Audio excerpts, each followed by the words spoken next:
इस दुनिया में लोग सबसे ज़्यादा प्यार अपने पति से करते हैं और पुरुष अपनी पत्नियों से बहुत ज़्यादा प्यार करते हैं, क्योंकि दोनों का जीवन प्रकृति से जुड़ा हुआ रहता है। यह दोनों एक दूसरे के बिना एक दिन तो क्या, एक घंटे भी नहीं रह सकते। ऐसे में पति पत्नी की प्यार की कहानियाँ हम सभी को पढ़नी ही चाहिए, क्योंकि कभी ना कभी तो हम लोग पति पत्नी बनेंगे। ऐसे में हस्बैंड वाइफ लव स्टोरी हम सभी के जीवन में एक सकारात्मक सोच के साथ अच्छी पहल करने की जिम्मेदारी को आगे बढ़ाएगी। देव नाम का व्यक्ति की शादी अरेंज मैरिज के तौर पर शालिनी से हुआ था। दोनों की शादी अरेंज मैरिज होने के कारण वे दोनों एक दूसरे को पहले से नहीं जानते थे।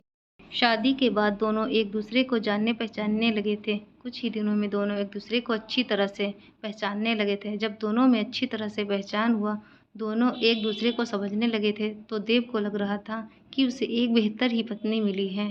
दोनों की नई नई शादी हुई थी, इसी कारण से दोनों एक दूसरे को अच्छी तरह से समय देते थे। उसके बाद दोनों एक दूसरे के काम में हाथ तो बटाया करते थे। पति पत्नी दोनों में खूब ज़्यादा प्यार होने लगा था।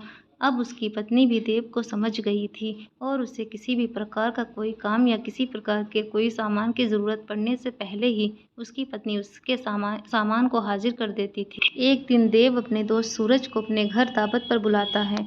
देव और शालिनी के प्यार देखकर सूरज बोल उठा, तुमने तो अरेंज मैरिज की है, लेकिन तुम्हारी पत्नी बहुत अच्छी है, तुम्हारा बहुत ज़्यादा ख्याल रखती है और तुम बहुत ज़्यादा खुशकिस्मत हो जो अरेंज मैरिज होने के बावजूद भी तुम्हें इतनी अच्छी पत्नी मिली और बहुत ज़्यादा खूबसूरत है।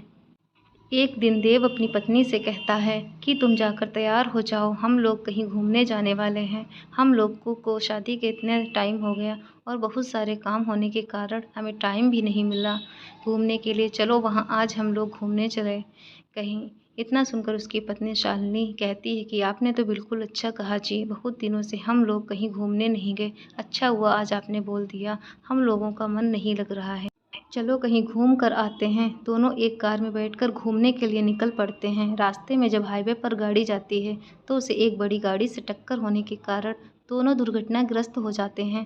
देव को जब होश आता है तब वह हॉस्पिटल में होता है और अपनी पत्नी को ढूंढने लगता है।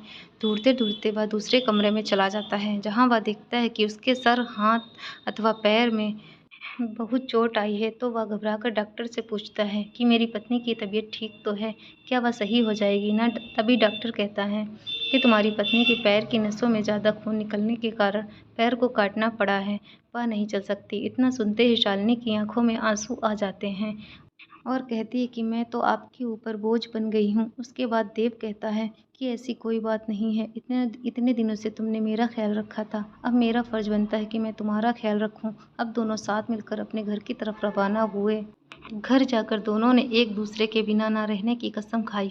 वह अपनी जॉब को छोड़कर घर से ही वर्क टू होम जॉब की, साथ ही घर रहकर अपनी पत्नी की मदद की और उसकी देख रेख की। इसी तरह एक दिन फिर सूरज देव का दोस्त घर आता है और कहता है कि तुम तो अपने आप घर के काम करने लगे हो, तुम बहुत अच्छे बिजनेसमैन हो, तुम अपनी ज़िंदगी क्यों बर्बाद कर रहे हो।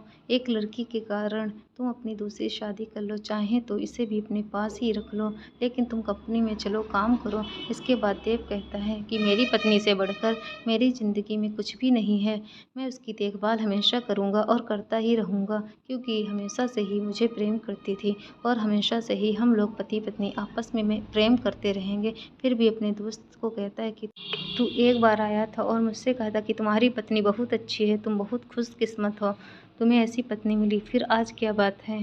आखिरकार जितने दिन उसने मेरी मदद की, मेरा भी फ़र्ज़ बनता है कि मैं उसकी मदद ज़िंदगी भर करता रहूँगा। इतना सुनते ही पीछे से उसकी पत्नी प्रार्थना करती है, इतना अच्छा पति दिया है कि मैं इसका शुक्रिया कैसे अदा करूँगी। और वह सदा के लिए एक दूसरे से प्रेम करते रहें और अपनी ज़िंदगी को आगे बढ़ाते रहें।